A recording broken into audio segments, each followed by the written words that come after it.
Wah, mulai Nabi Adam sampai kiamat, nggak ada yang bisa menandingi kekuatan kalimat. Kalimat itu kata-kata.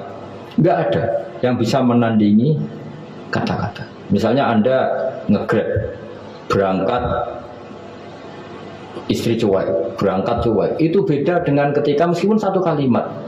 Wes Pak, muga-muga dilindungi pangeran, mungkin jenengan selamat. Itu menjadi teduh dan semangatnya luar biasa karena kayak mendapat support. Jadi kira-kira kalimat itu hubungannya kita dengan Allah. Fatihah itu seperti itu. Kamu melafadzkan satu kata-kata yang dibenarkan langit bumi, dibenarkan aras, dibenarkan malaikat, dibenarkan semua penghuni di dunia ini. Sehingga itu efeknya luar biasa. Itu seperti gini ya, kamu cerai sama istri, terus nikah lagi katut babon. 10 tahun anak kamu dididik, ibunya benci kamu. Dan memang Anda layak dibenci. Dididik. Dan sampai nggak pernah manggil kamu Pak. Suatu saat kamu tentu rindu kan ingin dipanggil bapak oleh anak kamu. Suatu saat anak ini manggil kamu Pak E. Wah, itu senangnya bukan main, hanya sebuah kata-kata. Makanya kadang-kadang orang itu tanya sama kiai, ijazah lafaz ini gunanya apa sih? Itu ijazah itu untaian kata-kata. Yang kata-kata ini dibenarkan langit dan bumi dan aras dan para malaikat, sehingga efeknya itu luar. Nah ibarat seperti itulah, kamu melafadzkan Fatihah itu melafadzkan kata-kata yang dibenarkan Allah dan Rasul dan semua malaikat, semua penghuni langit. Maka ini efeknya pasti luar.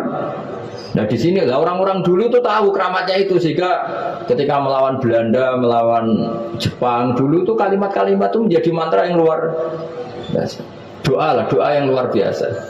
Tapi di era modern karena orang sudah tidak ngerti itu, dianggap itu mantra, jimat, khurafat, bid'ah, waduh ribet menemal. Sebetulnya tidak seperti itu. Memang kata-kata ini kekuatannya luar biasa. Sama kesakitan hati kamu juga karena itu. Ngojek wangilan. Lah Pak di bojo kok kowe gagah tok kere. Wah, itu seling terus. Padahal kalimat itu kan tidak melukai secara fisik, tapi apa kerjanya sesuk sarasa-rasa. Karena terus dengan pengadilan seperti itu kan, ngapain kerja demi perempuan yang seperti ini? Lagi-lagi kata-kata ini luar. Nah bayangkan kalau kata-kata itu adalah kalimat yang diajarkan Allah lewat Rasulnya, lewat malaikat Jibril. Kayak apa kekuatannya itu? Nah kira-kira Fatihah itu gitu. Kalimat yang baik, kalimatan thayyibah diajarkan oleh Allah dan Rasul. Kayak apa kira-kira kekuatannya? Pasti luar biasa. Wong support yang dikatakan istri kita, anak kita aja luar biasa. Apalagi ini support yang diajarkan Allah dan Rasul. Ya makanya saya mohon kalau baca Fatihah, baca kalimat-kalimat thayyibah ketika sholat itu dijiwai. Ya misalnya Rabbana lakal hamdu mil'us samawati wa mil'ul ardi wa mil'u ma syi'ta min syai'im. Engkau zat yang layak dipuji, dan pujian ini memenuhi langit dan bumi. Karena kita tahu nggak ada sejengkal di alam raya ini kecuali di situ ada rahmat Allah. Misalnya kamu bisa lewat sampai rumah saya, kamu mungkin anggap biasa saja. Coba kalau ngalami likuifaksi, tahu-tahu bumi ini ambles, bisa melewati yang likuifaksi itu luar. Tanyakan orang pernah ngalami likuifaksi di Sulawesi, itu melihat bumi bisa diinjak nggak ambles itu, wah luar. Sama nggak ngalami itu sehingga lewat bumi ya biasa aja. Coba kalau ngalami seperti tidur, ya biasa aja. Coba kalau ada gempa, bahwa bumi tenang ini sudah nikmat yang luar biasa. Masa kamu ngakui nikmat nunggu digituin? Ya kan? Nah, makanya baca Fatihah dijiwai lah, bahwa ini kalimat yang luar biasa. Nah, saya teruskan ya.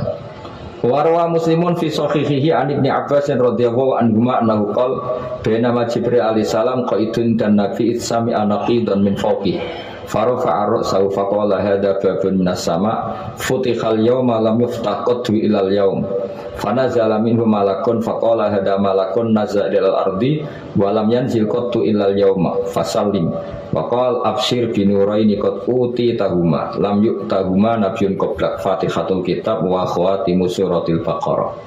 Jadi suatu saat Jibril ini jagungan kira-kira gitu sama Rasulullah. Tahu-tahu langit itu gemuruh. Karena langit gemuruh kata Jibril terus semuanya ngangkat kepala ke langit. Ini pintu langit baru ini dibuka, yang sebelumnya tidak pernah dibuka seperti ini.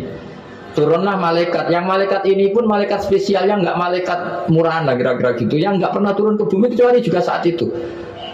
Dengan penyambutan yang luar biasa, dengan semuanya tidak pernah terjadi. Hanya karena bahas surat Fatihah. Jadi ini surat yang luar biasa, pengawalannya lewat malaikat yang spesial, gak pernah turun di bumi kecuali saat itu. Penyambutannya juga gak pernah seperti itu, baru seperti itu. Jadi semuanya itu spesial. Nah, kenapa ini spesial? Karena di situ ada isi puja-puji kepada Allah Subhanahu wa Ta'ala. Ada ikrar kita, Alhamdulillahirabbil alamin, Ar-Rahmanir-Rahim. Ikrar ini penting. Kalau contoh paling gampang gitulah. Kamu punya istri selama ini cerewet terus. Suatu saat ngomong, Pak, tak angen-angen rawono wong lanang kayak sampeyan. Wah, itu langsung tidak ada lelaki sebaik engkau. Itu sama senengnya, masya Allah. Karena ada ikrar dari seorang istri ke kamu. Nah, bayangkan kalau ikrar kita sebagai hamba diakui oleh Allah Subhanahu, maka ikrar ini akan dicatat sebagai kebaikan kita yang kita panen nanti di akhirat. Karena ada ikrar. Kita ikrar bahwa Alhamdulillahirabbil alamin, kita ikrar Ar-Rahmanir Rahim, kita ikrar Maliki Yaumiddin, kita ikrar iyyaka na'budu wa iyyaka nasta'in. Sampean misalnya jadi orang Indonesia, ketemu orang Indonesia yang makmur di Jerman, terus lupa Indonesia. Kamu orang Indonesia, enggak, saya ada orang Indonesia. Mangkel gak kira-kira? Mangkel. Karena salah ikrar kan gitu. Ya, jadi saya mohon jangan anggap kalimat itu hal yang biasa, tapi luar biasa. Nggih, ngoten mawon. Assalamualaikum warahmatullahi wabarakatuh.